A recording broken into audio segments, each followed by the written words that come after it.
Good evening and welcome to the April meeting of the Salem Area Mass Transit District. This evening our board will cover several things on our agenda. We have a presentation followed by a period of public comment, and then there will be approval of our consent calendar, which includes the meeting minutes of our March 23rd meeting. And then we have a number of action items, including an allocation change for the 2017-19 Biennial Special Transportation Fund funding, approval of a Title VI equity analysis for the Cherriots regional service change, approval of final evaluation of the connector pilot project and development of a fixed route proposal, and resolution number 2017-03, approval of authorized transfer of bus shelters to Central Oregon Intergovernmental Council for the Cascade East transit system. And then there will be some informational items and various board member reports. And with that, I would call the meeting to order and ask Director Hamill to lead us in the flag salute. Certainly. Please stand and face the flag and join me as I pledge allegiance to the flag of the United States of America and to the republic for which it stands, one nation under God, indivisible, with liberty and justice for all. Thank you. Are there any announcements or changes to the agenda? If not, we will move right on to our presentation. I'll call on our general manager to introduce. Thank you. So tonight we are presenting to the board an award we recently were presented, and I'd ask Patricia Feeney, our Director of Communication, and Greg Thompson, our Vehicle Maintenance Manager, to come forward.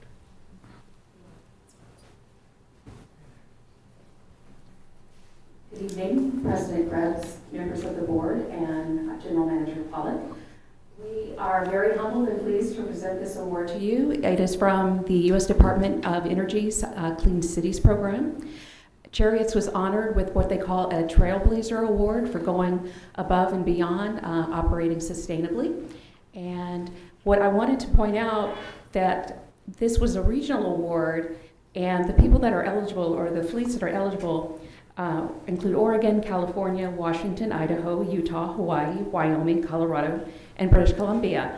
But what we also learned is if you did 70% of your fleet business in the region, you also could compete. So we also have people in Arizona and Texas in our category. Do you have anything you want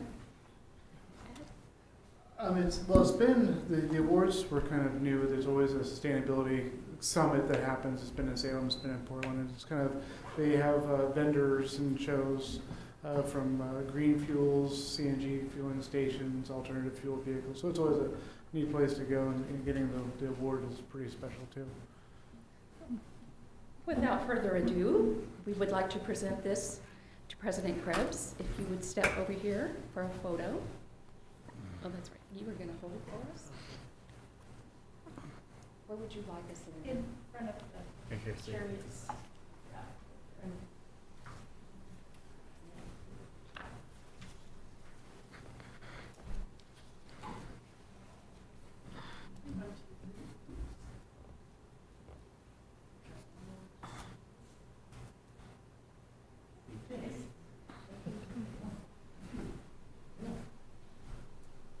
That's pretty slick. Okay.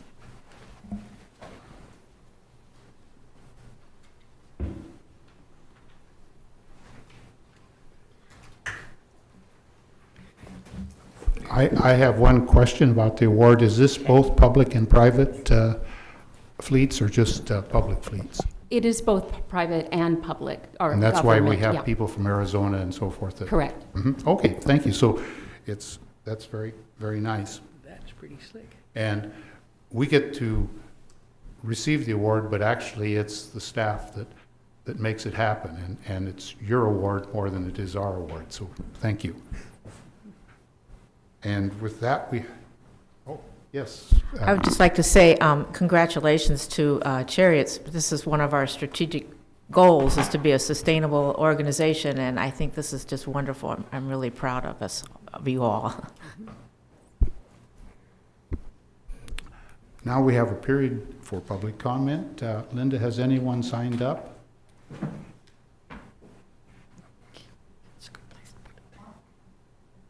And if not, is there anyone in the audience that, Mark's second.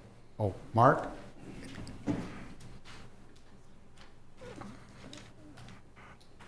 Mark Connect, yep, and thank you.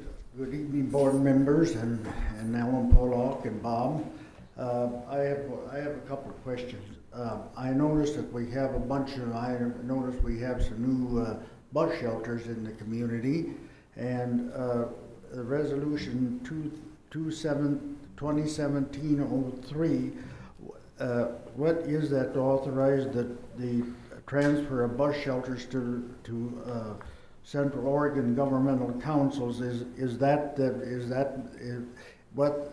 it because you can't take care of the maintenance of them, or what?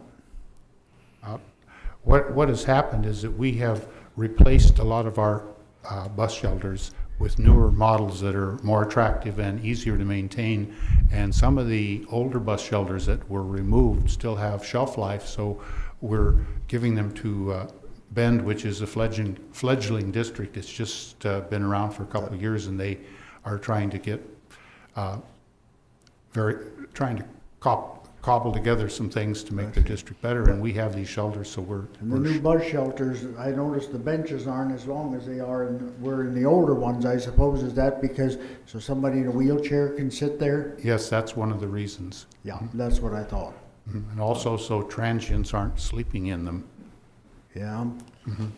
And how long is it going to be? Well, I suppose it's going to be a few more years before you could take the buses all up and down to McGilchrist, out there for where the Social Security office is. As you all know, I was one of the driving forces to get the 3 blocks handicap accessible from the west end, because that's the only thing we could do. Well, there's a real problem there because there's a railroad crossing. Yeah. And we go within like the 3 blocks, like you say, and we've put the bus stops as close to that as we can. I know that. And to cross the railroad tracks would mean that we would drastically interrupt our schedules, because we would have to go all the way out to 25th probably and around, and it would mean a lot more travel time for the buses. But also, it's every time a train comes through, our bus would be behind schedule, and so that's one of the reasons that we don't go out there. And for most people, the distance isn't that far. You had to walk almost that far from our downtown transit station to the Social Security office. I mean, it was probably 200, 300 feet shorter, but it was pretty close to the same amount. Sometime I'll have coffee with you and I'll tell you the story why they moved that. You know why they moved that? Well, no, Well, I'll tell you that some other time. okay. Well, thank you for coming by. Yes, we have a question.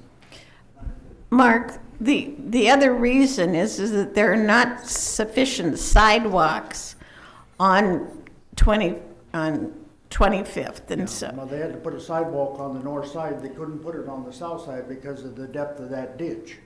And Mayor Peterson was the mayor at the time, and when Wyden and Merkley and Schrader came, they took the mayor out there because they had to get grant money to do it, because the city didn't have the money to do it. And they had to comply with the American Disability Act, get that handicap accessible to get there.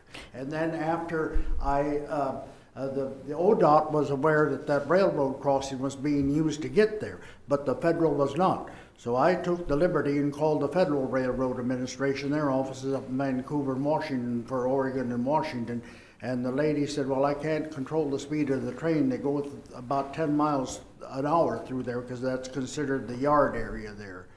And so she said, well, I'll do this for you. She sent a memo to all the railroads that use that crossing just in case somebody would get hung up there or something. She did it just for safety reasons. But Yeah, but what it is that we need to have sidewalks all the way down McGilchrist in order to be able to provide service on McGilchrist down to I know it's gonna 25th, so. be a few more, it's gonna be probably a number of years before they get that done. It's in an urban renewal area, and we're hoping that when they get some money, they will put some sidewalks in. Well, and not only that, but it's also in the floodplain out there too.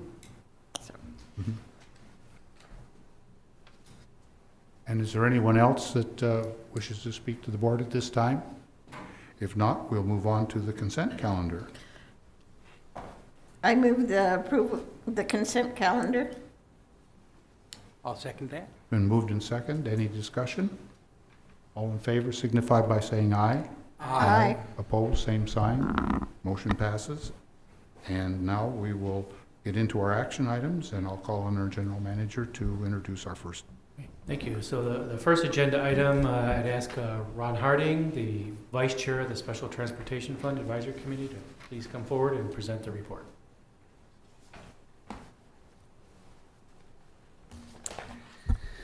Excellent. Well, it's good to be back here. Thank you, President Krebs and board members and General Manager Pollock for allowing me to come back and present this recommendation on behalf of the Special Transportation Fund Advisory Committee. I am filling in for our chair, Tanya Deerhart, tonight. Basically, we presented the Special Transportation Fund Advisory Committee's recommendation on the federal 5310 biennial grant program back in February 23rd. The board subsequently approved those recommendations for funding. Since then, we had learned that one of the funding recipients, Salem Health, who was originally awarded $20,000, had decided to eliminate their program. They just did not have the backfill funding to be able to continue that program. The board met, the STF Advisory Committee met again back in early April, April 4th, and with the objective of reallocating or providing a recommendation to reallocate that $20,000. The discussion of the board was to continue to follow the priority that the committee had earlier set as far as awarding funding, and their recommendation is to divide the $20,000 up, $10,000 going to the Salem Area Mass Transit District and $10,000 going to the city of Woodburn. Both of those funding recommendations were a little short of what was asked for, and those were both two high priorities from the committee's ranking. Do we have any questions? I think the report is very clear and shows what has happened.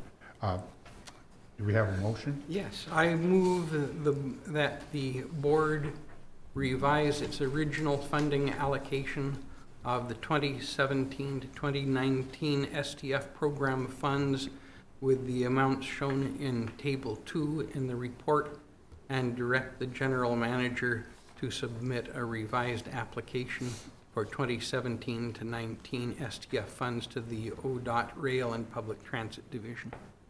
Second it. Been moved and second. Any discussion? Yes, Director. I would just like to mention that I'm really sorry to see that the Salem Hospital dropped its proposal for a transportation coordinator. I think they could do a lot more to reduce employee parking and to help clients get to the hospital. But it's always nice to have more funds for transit, too. Any other comments or questions?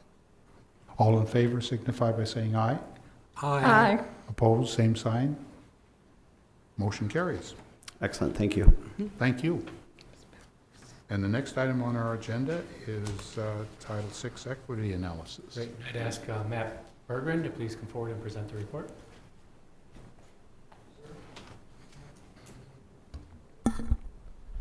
President Krebs, members of the board, I'm here today to present on the Title VI equity analysis for the Cherriots regional service change.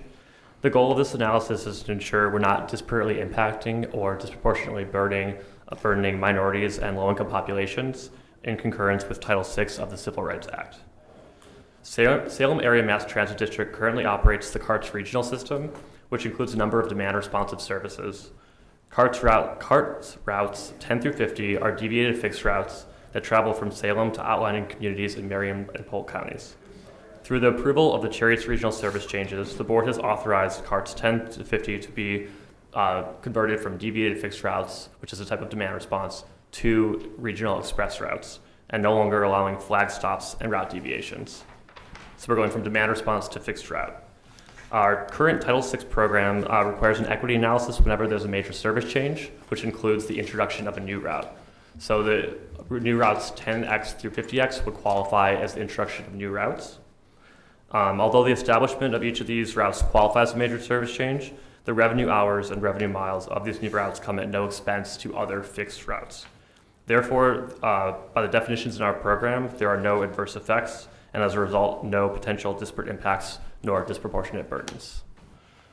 If you go to the equity analysis in the appendix, you can see all the details about all the public outreach and all the whole process that went into the entire regional service change process, as we've presented in past months when the program was, or the project was approved. At this point, staff recommends the board approve the Title VI equity analysis in Attachment A for the Cherriots regional service change to go into effect May 8th, 2017. Thank you. Any questions from board members? I might just comment that I think the public outreach on this service change was one of the best I've ever seen. I've been involved with quite a few of them, and I mean, there was a lot of people that came in. Sometimes you hold these meetings and nobody shows up, and the staff did adjust several of the proposals to meet the public comment to deal with the issues that were brought up at these meetings. So I think it was a very well coordinated activity. Ted Stonecliffe organized all that public outreach, so he's the one who should get the credit for that. Right. So do we have a motion? Director Kelly. I move the board approve the Title VI equity analysis in Attachment A for the Cherriots regional service changes to go into effect May 8th, 2017. I'll second that motion. Been moved and second. Any questions or comments? All in favor signify by saying aye. Aye. Opposed, same sign. Motion carries. And we'll move on to item 3, which is the final evaluation of our connector pilot project. Since Matt's here, we'll let him do the report. Keep going. All right. So tonight I'm here to present on the evaluation of the West Salem Connector pilot project. So the West Salem Connector is an on-demand transit service that began operations on June 1st, 2015 as a one-year pilot project. On June 23rd, you, the board of directors, extended the pilot through May 2017 in order to allow staff more time to work on improving service and building ridership. This is the current West Salem Connector zone with our 26 pickup and drop-off points, as well as the other 2 fixed routes that go into West Salem, Route 16 going up Wallace Road, and Route 17 traveling through the Edgewater corridor, both of which go to the downtown transit center. So at the time when we designed the West Salem Connector, there was a number of reasons why staff believed that the West Salem Connector was a better service than routes 22 and 23 that the service replaced. There was pickup and drop-off points that were much closer to riders' homes, giving people more coverage and access. The schedules are based on riders' demand, so especially those who book first, they can have the bus revolve around them, the bus schedule revolve on them instead of their schedule revolving on the bus schedule. Buses only run when neighbors request them, so you don't have buses with very few riders or empty buses traveling through neighborhoods when no one's riding. Service was extended south to Eola Drive, which hadn't seen service since 2009. The smaller vehicles we used were more neighborhood friendly, so they were quieter, polluted less, and less obtrusive. And riders could easily transfer to frequent 15-minute bus service to downtown, first with the routes 5 and 5A, and now with the newly renamed Route 17. Throughout the pilot, staff has continued to make improvements to the connector and monitor ridership. Ridership has continued to increase in the second year of operations. The connector consistently gets positive feedback from those who respond to rider surveys, and riders have expressed appreciation of having pickup and drop-off points closer to their homes and being able to make their own schedules. However, there are a number of challenges and constraints that come with operating the connector service. These include riders sometimes find it difficult to book a trip when the schedule is full. So this sometimes leads to trip denials or residents unable to book a trip for an hour or two. Riders who have standing reservations, we allow people to book standing reservations so that they can have that certainty if they're going to work every day, et cetera. Those who have standing reservations and those who book far enough in advance get the priority over those trying to book, a couple hours in advance or 30 minutes in advance, making it a challenge for new riders to get into the system and equally challenging for those who haven't planned far in advance. There's a little bit more uncertainty about when riders will get picked up and dropped off with a demand responsive service versus a fixed route. With a fixed route, you have a scheduled time, you pretty much know when it's going to come, you know when you'll get dropped off your destination within a few minutes, depending on traffic. With the demand responsive system, you have the 10-minute pickup window, and then you have your max ride time. So some days you might be on the bus for 5 minutes, other days it could be 18. It just depends on who else is getting picked up and dropped off and where that bus is going. Ridership and therefore efficiency has an upper limit. So with the constraint of only having the resources for one active vehicle, the number of total riders that can be picked up and dropped off is limited. So depending on the order of trips coming in, someone gets picked up in the north end of West Salem, and then down the south, and then back in the north, you might be limited to 2 or 3 riders within an hour. If they come in the right order, maybe it's more like 5 or 6, but there is a limit to how much you can do with just one vehicle. And when labor costs are the same as fixed route, the cost per boarding is much higher than that of fixed routes. So we do save some money by currently contracting the service. If we were to go to a permanent service and use in-house operators, the cost of the service would increase. And using our current ridership, it would mean about almost $30 per boarding, which is much higher than our fixed route. Similar services like the 12 and the 14 see more around $10 per boarding. And there are also barriers to booking a trip for those without technology. So we try to get around this or help people out by letting them call in to book a trip, so the customer service representatives can book a trip on their behalf. We also allow for the walk-ons like Glen Creek without a booking, so people don't need to call in or go online in order to book a trip for those trips. But for those without technology, the best thing is at least coming home, they don't have to book their trip from Glen Creek. The problem is that adds uncertainty into the schedule. If you have a mixture of pre-advanced booked trips and then people walking on unexpectedly, it can create some conflict sometimes. So in attachment A, you'll find our full analysis of the entire service. We go into boardings per revenue hour, cost per trips. We talk about, we have maps showing the ridership at each pickup point. We show when the ridership ebbs and flows throughout the day.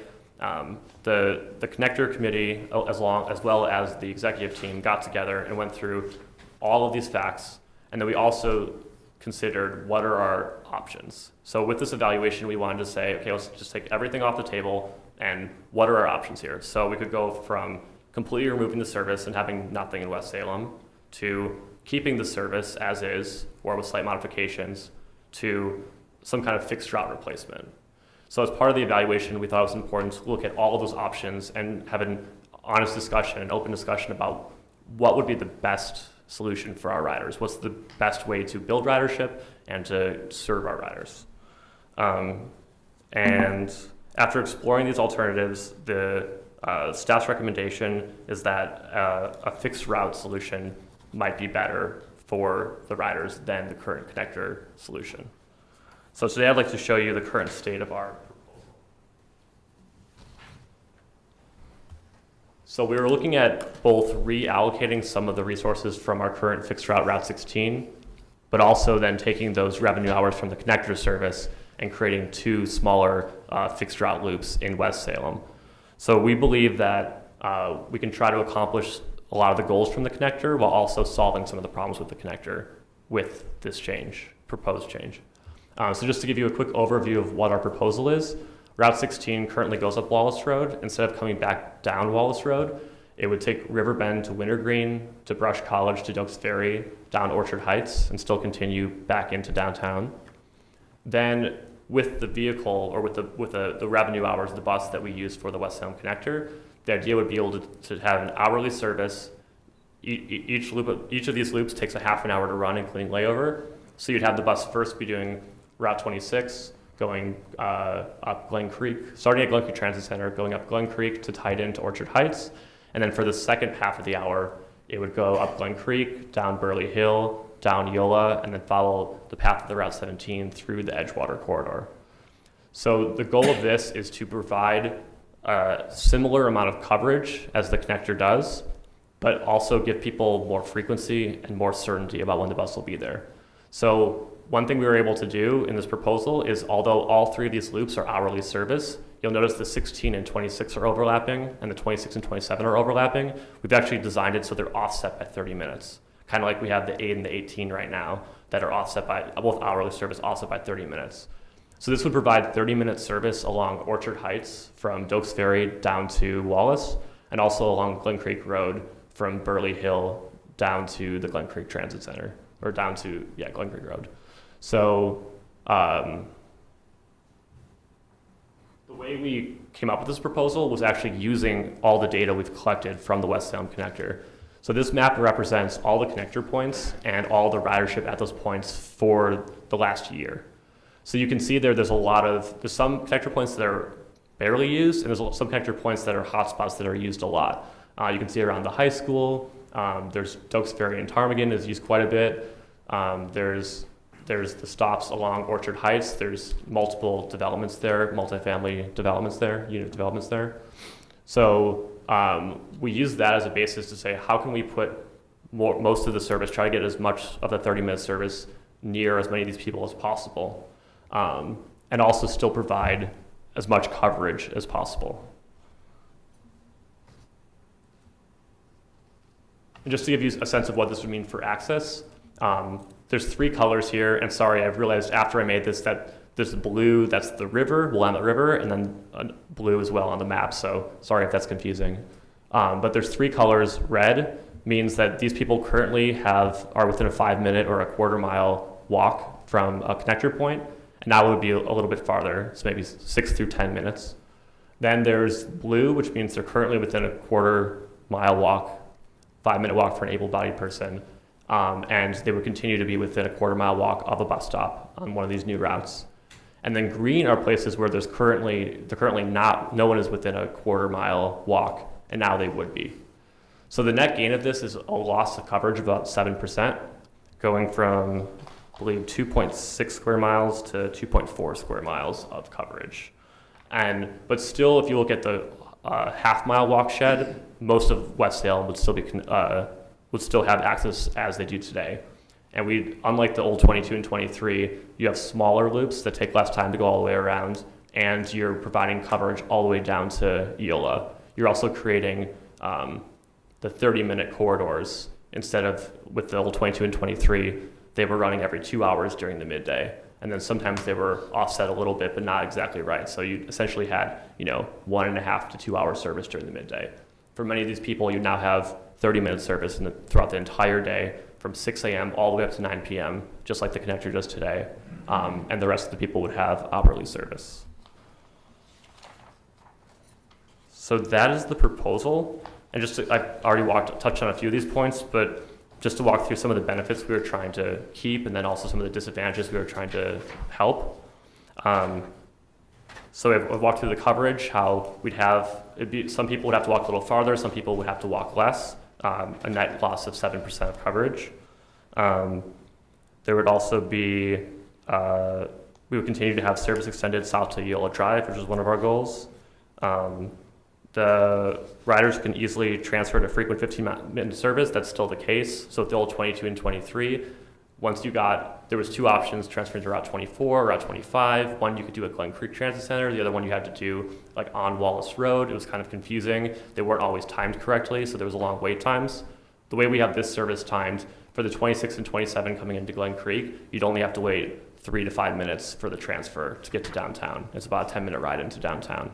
So you have buses coming every 15 minutes across the bridge until 7 p.m., and then from 7 to 9, we would time them correctly so that it would be easy to transfer to get across the bridge. Some of the connector disadvantages that we'd be hopefully solving with this is currently riders find it difficult to book a trip when the schedule is full. That would no longer be the case. The only time you'd really have an issue getting on the connector, or the 26, 27, and 16, is if the bus is physically full. So we're still looking at options if we go with a more neighborhood-sized bus like the connector, or maybe a little bigger, or if we use like a full 30 or 35-foot bus. So that's still being considered. We don't know the answer yet, but if we did have either way, it would have more capacity because you'd be able to actually fill up all the seats before it was full. Right now, you might have 3 or 4 people on it, and it's full because it can't pick up any more people within the hour because it has to get to all those places. The other connector disadvantage is the uncertainty about when the rider will get picked up and dropped off. One thing that no one likes about one-way loops is that, if you're in the exact middle, then maybe it takes 10 minutes to get there, 10 minutes to get home, so it's about even. But if you're in the beginning of the loop, it might take 20 minutes to get all the way around, and then it's only 2 minutes to get home, but it's still that 20 minutes feels like a lot. But the one advantage of that is you still have your total trip time for the whole day for going on that route is still only 22 minutes. And currently on the connector, the average is 10, so they have for each trip, which is 20 minutes. So that's about the same. But you know that 22 minutes is also the max time for your day, unless it's running late a few minutes. So with a connector, you could have a trip that's 5 minutes, but then you could have a trip that's 30 minutes. So there's a lot of uncertainty that we'd be getting rid of with these services. Additionally, connector having the ridership an upper limit, efficiency that has an upper limit, and a ridership that has an upper limit, these services would have a much higher upper limit. Like I said, it would be based more on the number of seats on the bus than how it has to move around. And that also would mean potential for lower cost per boarding than the $30 an hour with in-house operators that the connector would be. And finally, the barriers to booking a trip for those without technology, that wouldn't be the case anymore. Or even with people who have technology, they booked their trip a day in advance, and now they're out on the road and they're running late and they need to change their schedule. If they don't have the technology to change the schedule, that can be a problem. So that wouldn't be the case. They would just wait for the next bus if they missed their bus. So overall, the implications for the budget, currently the connector costs about $235,000. Because this would be using potentially bigger vehicles, depending on what we go with, and then also the fixed route in-house operators, the cost would be about $388,000. So a net increase of about $154,000. However, that's a net increase within West Salem. With other changes going on, it would be about even in terms of the overall budget. So our proposed next steps is that in May we propose that staff look at tweaking this proposal a little more, fine-tuning it, and getting it ready for the public to view. And then in June and July, going out and doing some extensive public involvement. So the best thing about the connector is that, or one of the great things about the connector is that we have all of the phone numbers and email addresses of all the people who are currently riding, so we can reach out to them pretty directly. We also have all the contact information for people who tried to ride, and maybe they decided not to ride for whatever reason, they didn't like it. So we can actually contact them and say, how would this work for you? What would be the best solution for you? And then also going to the greater West Salem community, talking to the Business Association and other groups in West Salem to see what they think about this proposal. And then in August, planning staff would finalize our plan and then plan on bringing that to the board of directors in September for your final consideration. And then if approved, we would plan on implementing for the January 2nd, 2018 bid. And then the last part I want to talk about is just the future of the overall connector program. So although the West Salem connector does not have the ridership to justify the cost to making this a permanent service, that does not mean there isn't a better on-demand model out there to help the district accomplish their goals in the long term. So over the last few years, I've mentioned that there's a lot of interest in this type of programs. There's a lot of pilot projects out there. There's a lot of new software developers getting involved. There's a lot of bigger agencies trying out this kind of service in their more suburban areas. So there's a lot of excitement around this, and there's a lot of people that are investing a lot of time trying to figure this out and figure out the best model and how it should work. So our proposal is that we take a step back from the connector program, put it on hold, and actually focus on watching these other agencies and learning their lessons. So we've been giving out all of our lessons learned and trying to help them with their programs. Now our proposal is to take a step back, let them try some stuff out, spend some money on development, figure out things out, and then help us figure out how we could do the service better in the future. And so staff recommends that the board accept the results of the connector pilot project and officially close the pilot project period. And during the transition period, extend the operation of the West Salem connector through the end of December 17 to allow staff the time to further develop a fixed route replacement, work with the community, and implement the replacement on January 2nd, 2018. Thank you. Are there any questions? Yes. Okay, Director Kelly. I know you have all of the contacts of the people who are currently using the connector and people who've tried it. But the concern that I have is having all of the public involvement over the summertime. And none of it spilling into the fall when people start paying more attention to things, because the summertime is crazy time. It's when we actually have people go out and do things in the out of doors, because they're not, most of the time, they're not dodging rain, which has been very prevalent this year. So the concern that I have is just trying to do all the public involvement at a time frame when people are not paying as much attention to what's happening in the world. And then us making a decision in August, and then all of a sudden people come back and the board's made a decision to do something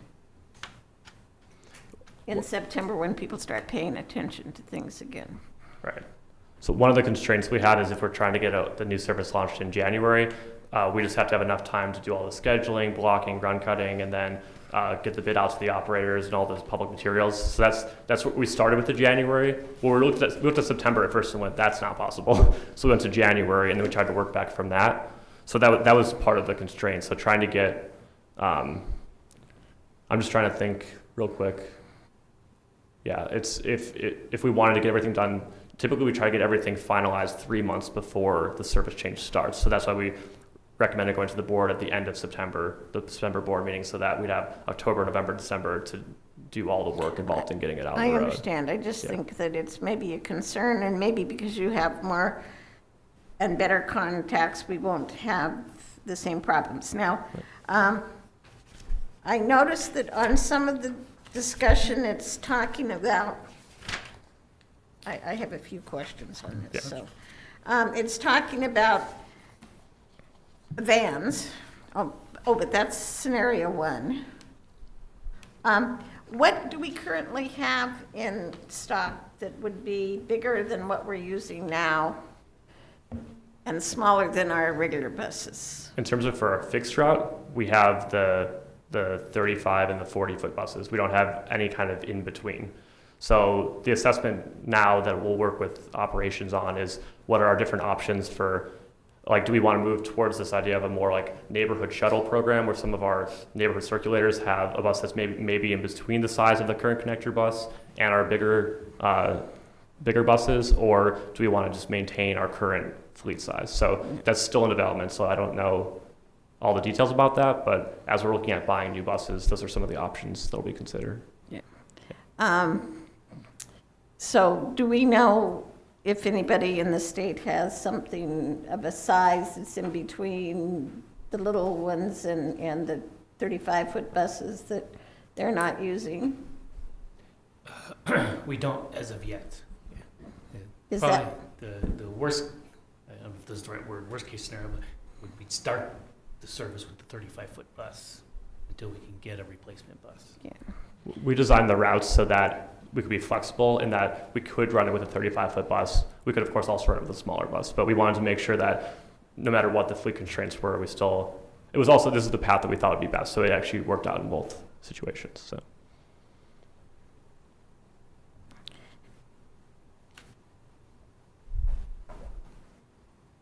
And I guess if that's what I have right now, I may have another one before we decide to do anything on this. Director Lincoln? Okay, two items.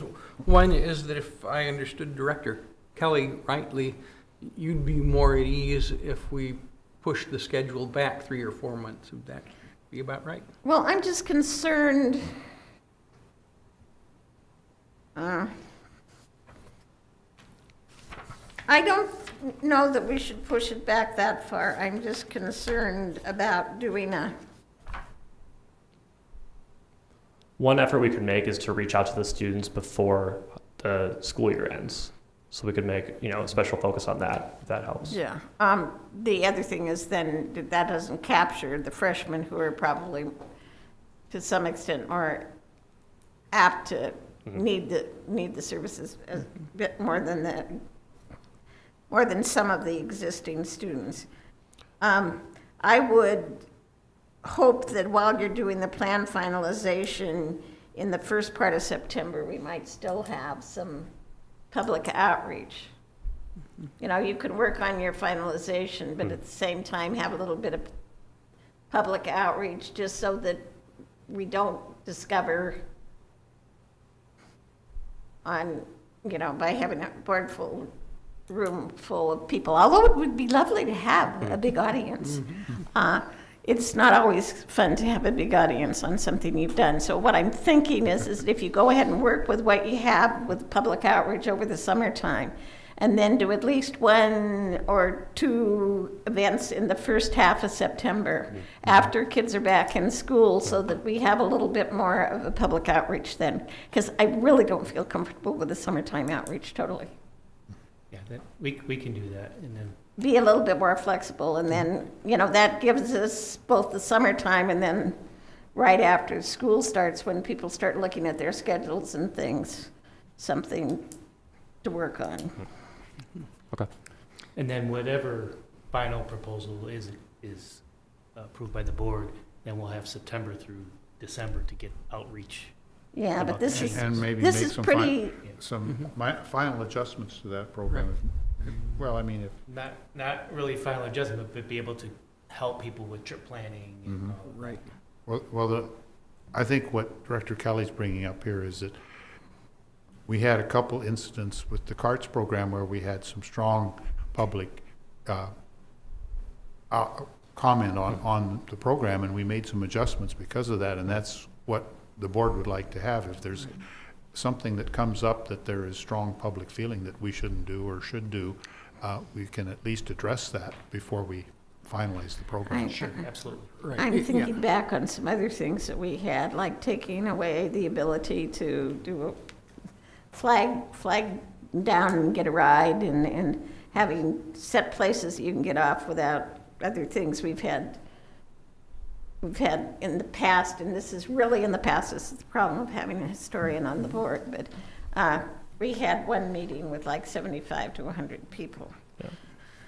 As you mentioned, I think it will really help, since we have all the phone numbers and email addresses, making a really concentrated effort to reach out to them in the summer, even like the students and stuff, since we have contact information. So I'm hoping that really helps get people in the know as early as possible. I'm just concerned, and I think that it would be good for overall public outreach, because I think that things like the West Salem Business Association sort of slow down during the summertime, that you have a little bit of an opportunity in the fall to make sure that there's not some tweak, and at least we can say that we've done a public outreach at a point when it's not in the middle of the summertime. Right. Okay. Right. My feeling is that we're not in a crisis here. That the Connect program is not a failure. It's kind of ticking along. So if we need to take our time, we can take our time. And one of the other things is that this has always been the hardest area to serve with the numbers of riders.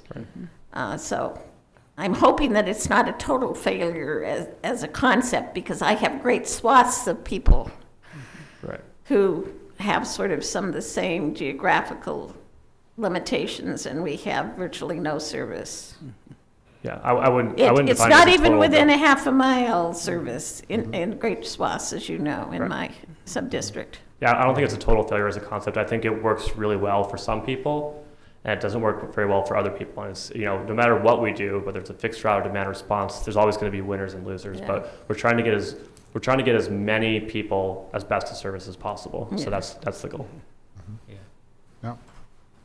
Director Hamill. Right. I found this to be a fascinating report. And even though, in one respect, a couple of years ago, we had two fixed service routes in West Salem, which we replaced with our pilot connector project, and now we're proposing to go back to two more fixed routes. There is a significant difference. Yes. And that is that now we have 2 years' worth of information as to where people catch the bus and want to catch the bus and where they want to go with it. And in the earlier setup, those routes, we didn't have that information. We just assumed that it would be likely that people would want to do this. And now we have some facts. So these two routes that you are proposing are not the same by any means as the routes that we had a couple of years ago. I think I think there's a lot of promise here. I think you guys did a good job. This connector project was a successful experiment. We learned things. Yeah, we learned a lot. Thanks. Director Lincoln. Just a couple of questions. One, I was wondering how much the Wallace Road Park and Ride is used. Does that have a lot of riders usually? It does have a number of riders. Well, we're not planning on not going to the park and ride with this version of the proposal. We actually have a shelter we've reestablished right there. You would just walk around the corner. So But I'm wondering if it would be, if people want to get to work faster in the morning and home slower in the, I'm just wondering, since in the morning, if it picks up there, they still got the long ride in to work, right? So actually, we're anticipating that it would take about the same amount of time. Specifically, that morning trip when most people are coming in, Wallace Road gets so backed up going south that we add like 15 minutes extra time just to get south. Yeah, so you skip that going in. Yeah, so we would skip a lot of that. So that's actually why we had like enough revenue hours to be able to go and do the loop, because a lot of that time during the peak time, during the busiest time, is dedicated to just getting with the south. rest of the traffic. Yeah. So we're pretty sure it'll be close to a wash, and then going back north, it's the same path as before. Yeah. So, Okay. yeah.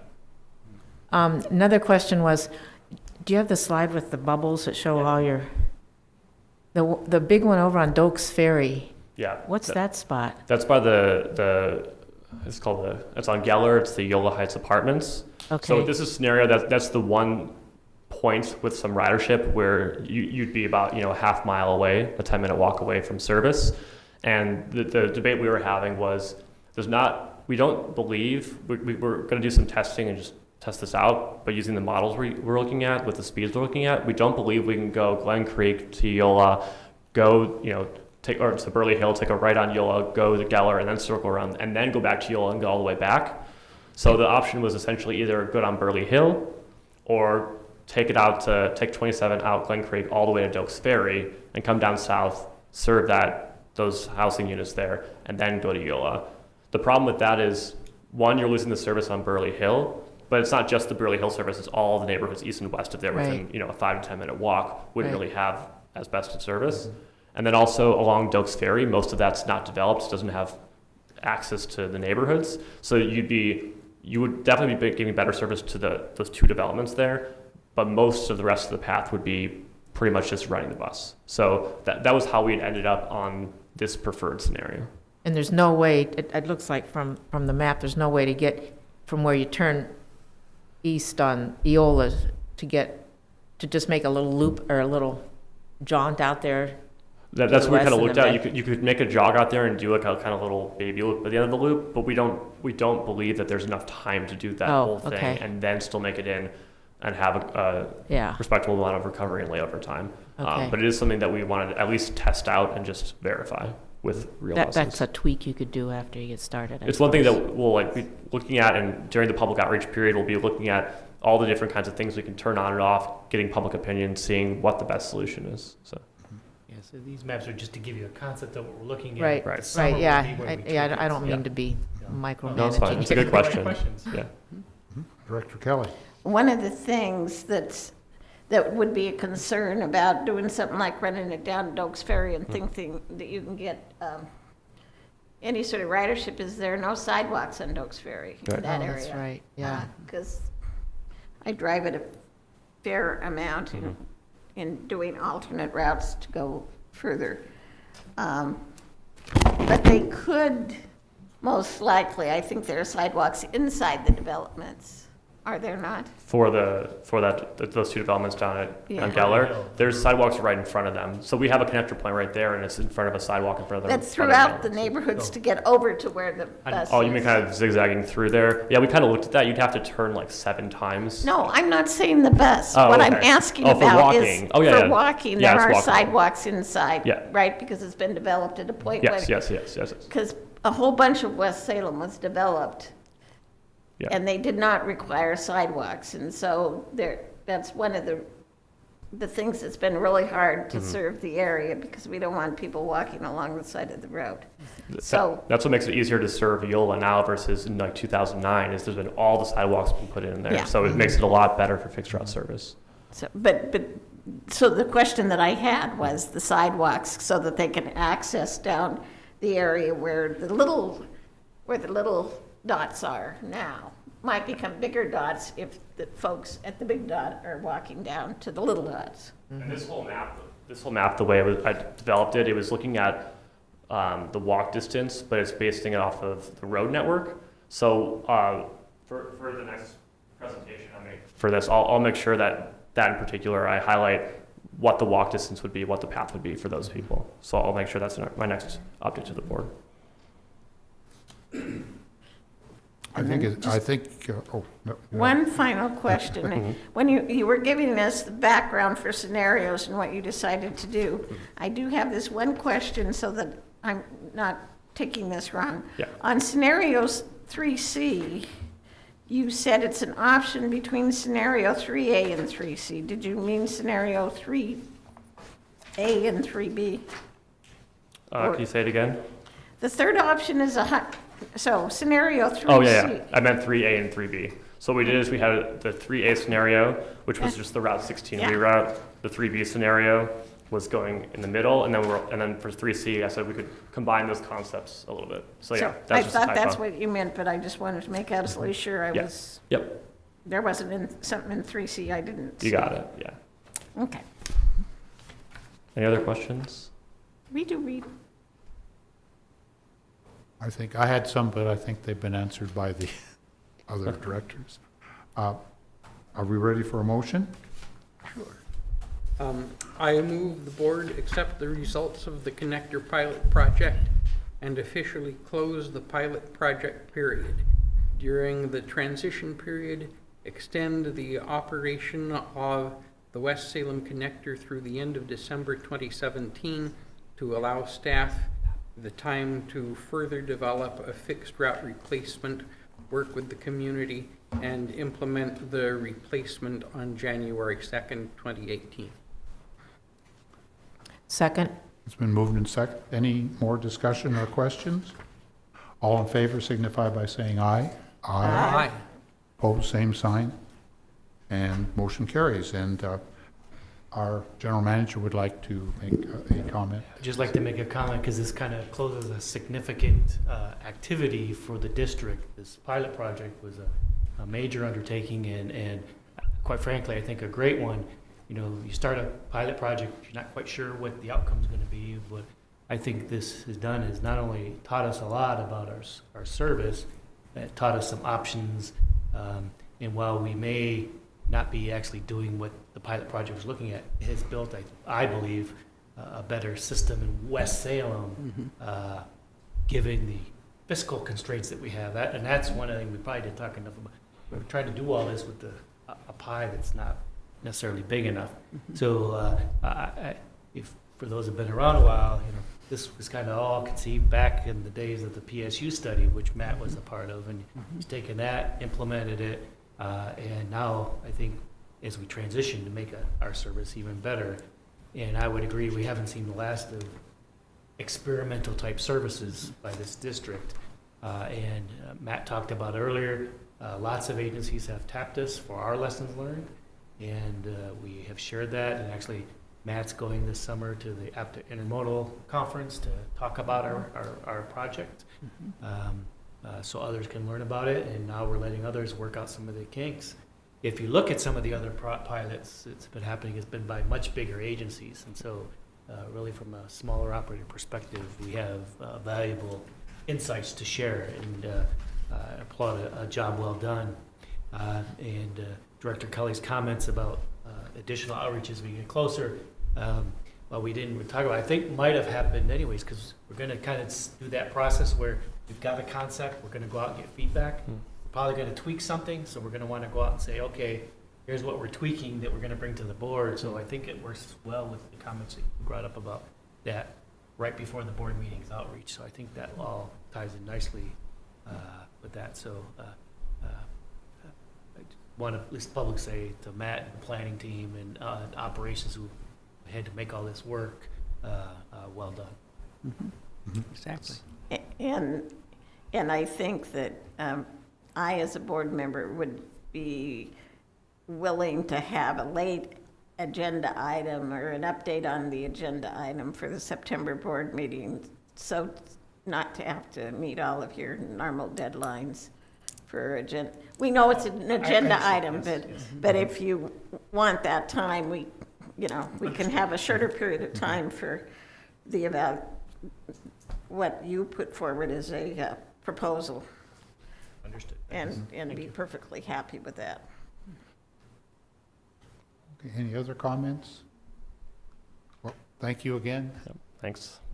and a very, very good report, I think. I don't know protocol, but Mark, did you have a question? Yes, I would like to make one comment in regard to that. Marcia kind of hit it on that for a minute. When you do all this, keep in mind the Americans with Disabilities Act. Because some people can't go that far, but maybe you have some other way to get them, but I'm just throwing that out. So when you go to do this, when we get a little closer to public comment, I'll do a little more, but I just want you to keep that in mind. Well, and we do have the cherry lift service for those people that can't use the regular service, so. Yeah, well, That's I'm talking about this other bus that's going around the connector. Right. Right, Mhm. right. Okay, thank you. Our Thank next- you. Thank you. Our next item of business is the approval of transfer of bus shelters to Bend. I think No, I'd ask, Huh? Central Oregon. Well- ask David Trimble, our Chief Operating Officer, to present the report. I know. So, good evening, President Krebs and members of the board. Ironically, I find that President Krebs stole a little bit of my thunder with his earlier explanation, but I'll try to do just as good. The issue before you this evening is a simple transfer of 22 bus shelters from our current inventory to Central Oregon Intergovernmental Council, which I will refer to as COIC henceforth, which is located in Bend, Oregon. As some of you may recall, the district purchased shelters through grant funds to update our previous bus shelters for a Moving Forward project in 2015. Some of those replaced shelters have useful life remaining in them. We were subsequently contacted by COIC with requests for shelters, which they need for their Cascades East Transit program. Since we have shelters that we've replaced, which no longer are needed for use for our regular service, we were more than happy to work with another transit agency to get those shelters transferred. So in order to transfer these shelters, the Federal Transit Administration is very prescriptive with regard to the process we must go through, which includes in part resolutions from the transferring board of directors, which is why we're here tonight, a resolution also from the receiving board of directors for the transit agency, which was already done, and I believe you have a copy of that resolution in your board packet. Once that process is completed, we will send a packet to the Federal Transit Administration Region 10 office for final approval. We will subsequently make arrangements with COIC for the transfer of the 22 shelters. So at this point, with that in mind, staff recommends that the Board of Directors adopt Resolution 2017-03, authorizing the transfer of 22 bus shelters to Central Oregon Intergovernmental Council, COIC. And I'll be more than happy to answer any questions that you may have. Do we have any questions? No, I was going to make the motion. Oh, Director Hamill? Oh, I have a question, and that is, I presume we have other shelters that are still within their useful life beyond these 22? We have a few, yes. Okay. Are the requirements from the Federal Transportation Agency such that the transfers are limited to other transit agencies? Not necessarily. Actually, there are a myriad of different things depending on how we try to dispose of them. This is a clean way to do it, and it's a way to garner some good graces with the FTA and another public transit agency that's in great need. So Right. that's why it's a good thing. I ask because one of the neighborhood associations whose meetings I attend in my sub-district has asked if they can get some unused surplus bus shelters for the neighborhood park that they're designing. Is that a possibility? We do have some shelters that are beyond their useful life benchmark, and we can certainly there's a process that we certainly can't just sort of kind of arbitrarily give it to people. There's a process, public notification that the shelters will be available and things like that. So that information will be made public, and they can certainly go from there. Okay, thank you. Yeah, my guess would. Well, I don't have a question. I was going to move, and then we can have more discussion. Okay, we'll have the motion. Director Kelly? I move the board adopt resolution 2017-03 authorizing the transfer of 22 bus shelters to Central Oregon Intergovernmental Council, COIC, to support its Cascades East Transit Program. And I sort of wanted to make this motion because when I was in the second grade, I used the bus service in Bend quite regularly to get from elementary school to my dance lessons because we did not have a car, and there was a bus system in Bend. So it's nice to be able to share some things. I think they're also looking for some ability to have a regional funding, and so in my other private life, I'm planning on testifying in favor of it if it gets to a hearing. Okay, do we have a second? Second. It's been moved and second. Any comments or questions? I might mention that I've had conversation from one of the county commissioners in Deschutes County on this issue of funding for the, following up on Director Kelly's comments on the funding for transit. They're also suffering from the same problems we are, looking for a way to pay for adequate bus service in their community. That's a little off the subject, but we're dealing with Ben, so I thought I'd bring it up. And with that, are there any other comments or questions? If not, those in favor signify by saying aye. Aye. Opposed, same sign, and the motion carries. Thank you. Thank you. And now we are into committee reports. And I guess I will call on Director Hamill for the Special Transportation Fund Advisory Committee. Right, the Special Transportation Fund Advisory Committee is pretty much wrapping up its efforts for this year.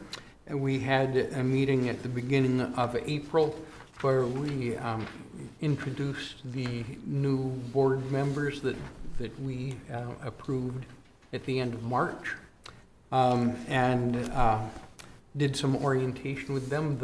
The main thing we talked about was the reallocation of the $20,000 that Salem Health returned to the Special Transportation Fund. And the minutes of the meeting were in our packet for today. I think the only interesting thing that was not mentioned was the presence of 2 social workers from Keizer Health who were interested in some kind of transit system for rural Marion and Polk counties. I think they were maybe at the Special Transportation Fund hoping that there would be money lying around that we couldn't use, which of course is not the case. But their interest is that rural citizens in Marion and Polk County, and in fact around the country, it's a great challenge for them to find access to needed service, just because transit can't provide all the service that is needed with the budget. So maybe they were thinking that there'll be some kind of volunteer program in the future. It was pretty open-ended, but at least people are coming out and looking for ways of providing transportation for rural families and individuals. That's it. Thank you. And the next one is the Mid-Willamette Area Commission on Transportation, and that's Director Kelly. And Director Lincoln was there too for most of the meeting. We met the first week in April, and the staff had a cake to celebrate the 20th anniversary of MWAC. And there were people there who had been on the original committee who said some things. One of the area managers who's still with ODOT showed up because they made good outreach. June Carlson was there. And so we had a little bit of reminiscing time and then went into the regular business. We had a presentation on the new active transportation positions that ODOT has. There's one in each region, and active transportation is probably all of those other things, bikes, peds, walking, and things dear to our heart because those things are important to get our clients to our stops. We had an annual report on what construction happened in the area in the way of really bigger projects in the last construction season, and a little bit of a preview on what to look for in the next season. In our region, this includes, or in our area, it includes the project that was first discussed at the first meeting and the second meeting, and so on and so forth, the Newburgh-Dundee bypass, which is a huge project with lots and lots of earth moved and lots of wet weather for part of what they're doing, and it's always an interesting and lively presentation. We had a report on the annual SCATS Transportation Improvement Program, I should say Salem Keizer Area Transportation Study, Transportation Improvement Program, and they finished their open house, I believe, at the meeting that Bob attended on Tuesday. And then we had a report on the management review that was contracted out, and Tim Potter sort of went over what the results were. And then we also were given a copy of Director Garrett's letter to the entire ODOT staff, just talking about the things in the report and what can be learned from the report, and nothing earth-shaking.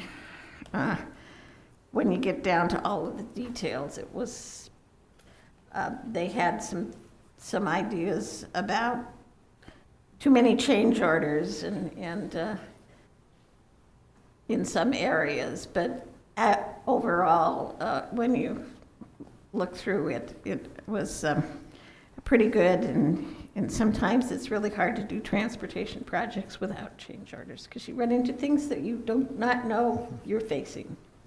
So, and then we that was basically the meeting, but it was fun to see some of the old faces again. Thank you. I don't think anybody attended the Mid-Willamette Council on Governments this month because Director Thompson was not available and I was out of town at the time, so. Was there a meeting? I don't know if there was. 'Cause I didn't receive a notice. I don't Norm? know, because Council of Governments doesn't meet every single month. It's usually sort of like a quarterly meeting, and then there's usually an executive committee meeting sort of in one of the months when there's not a quarterly meeting. Well, the next one is SCATS, which is the Salem Keizer Area Transportation Study Policy Committee. And we had our meeting on Tuesday, and it was a very busy meeting. It ran a little longer than usual.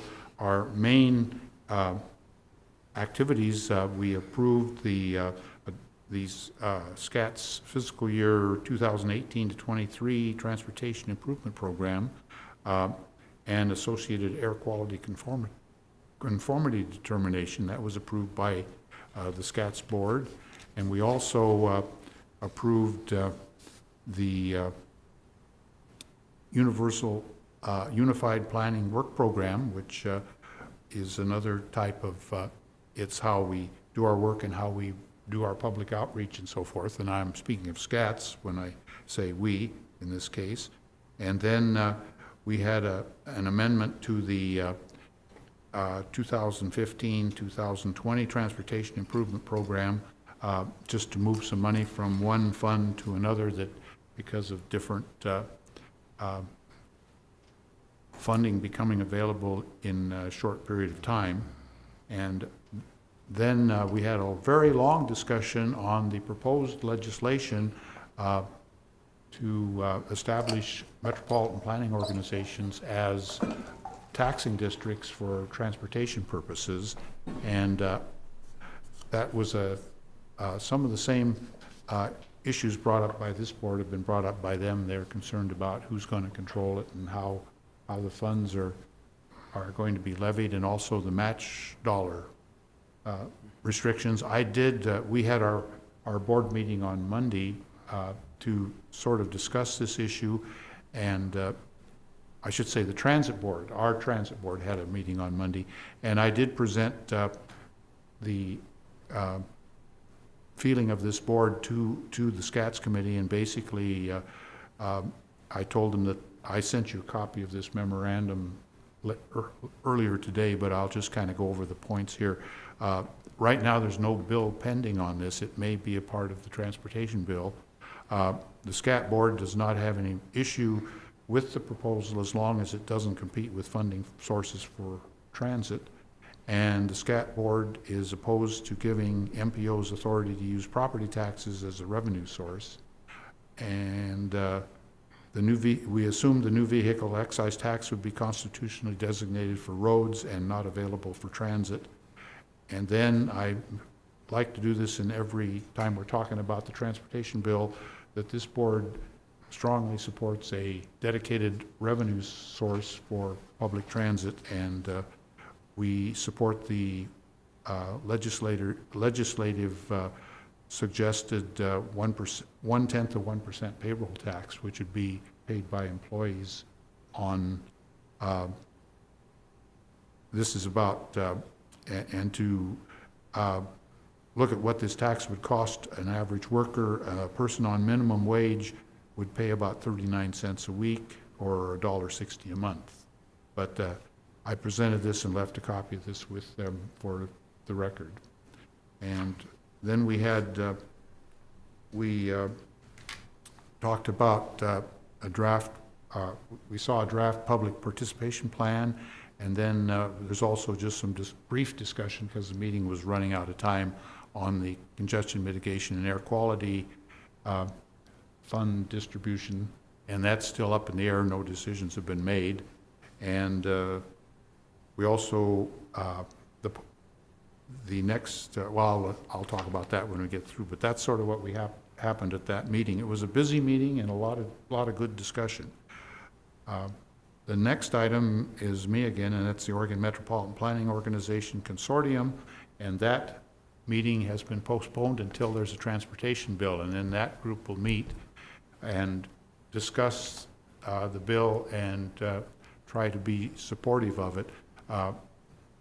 Right now, so people know what that is, that's the Metropolitan Planning Organizations are those organizations in the larger cities of the state. There are actually 8.5 of them. It's Portland, Salem, Albany, Eugene, Corvallis, Grants Pass, Medford, and Bend, and Milton Freewater, Walla Walla is the half one, because half of it's in the state of Washington.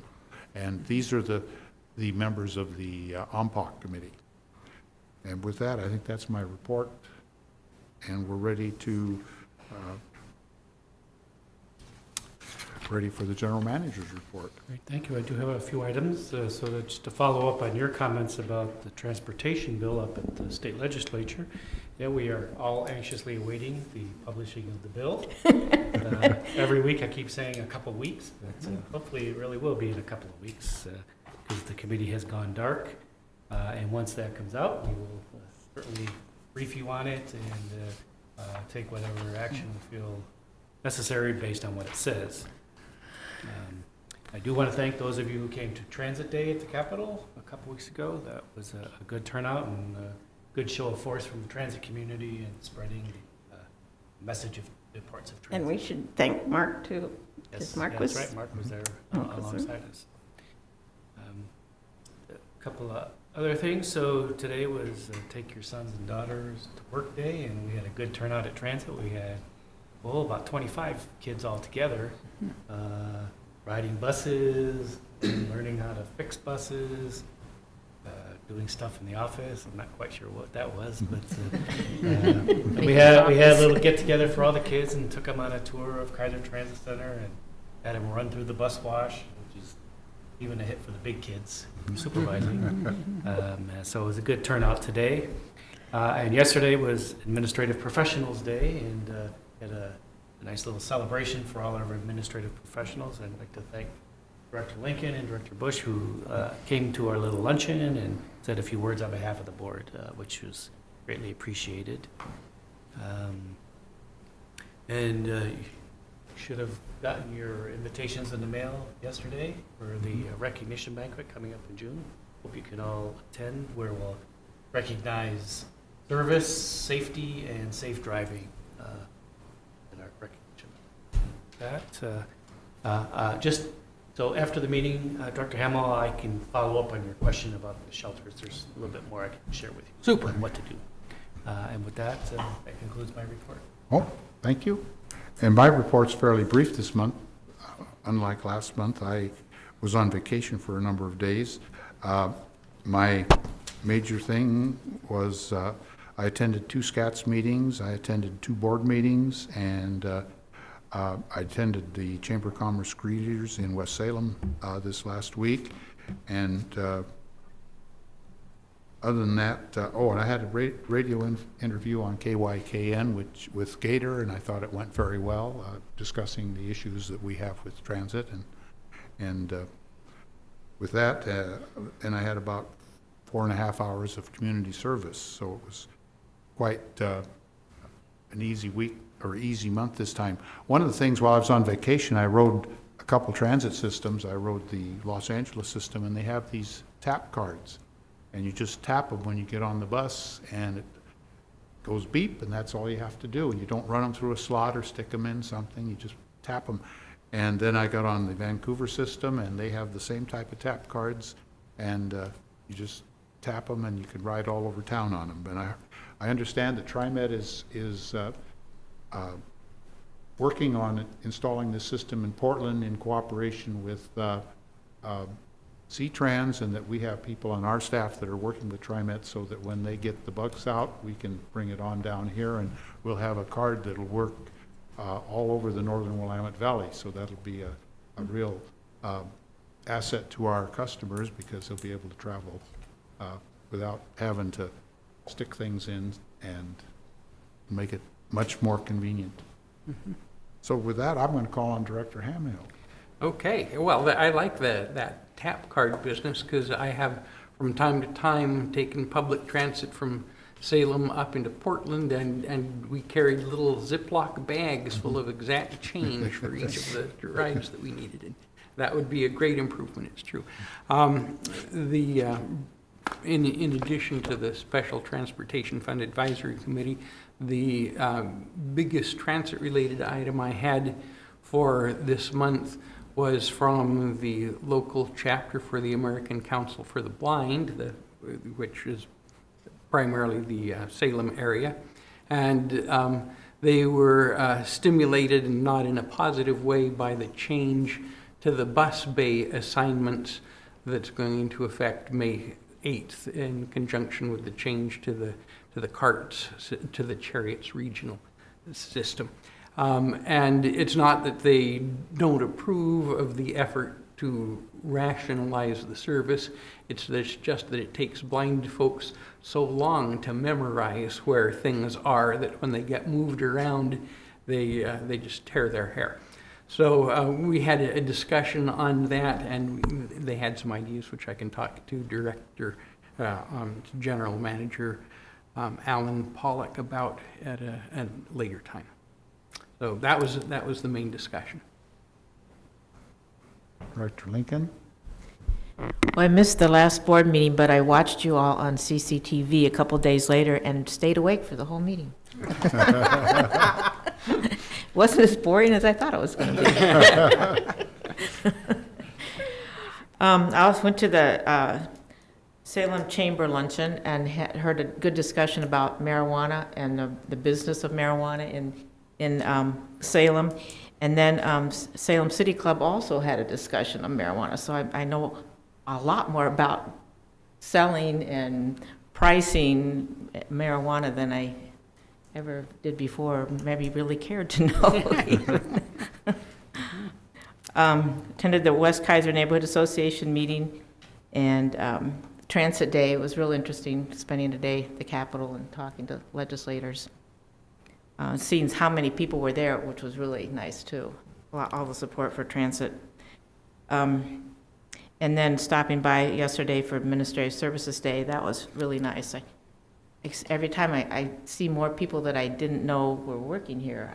There's a lot of people here. I need to hang out more and meet more people. So a lot of good workers here.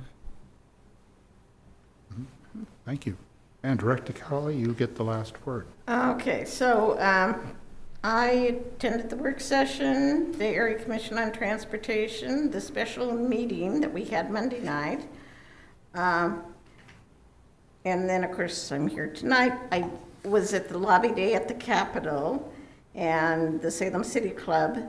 And one of my community service activities is giving away books to elementary school kids at Bush School. And so it takes about 3 hours by the time, I get the books carted in and we get them all done and we give all the kids a book and we get it all packed up.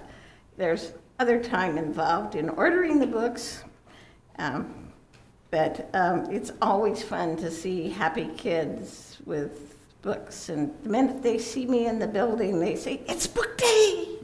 It's book day, so that's a fun thing. And I guess that's about it for community service, although I will be helping with the Monster Cookie Ride on Sunday,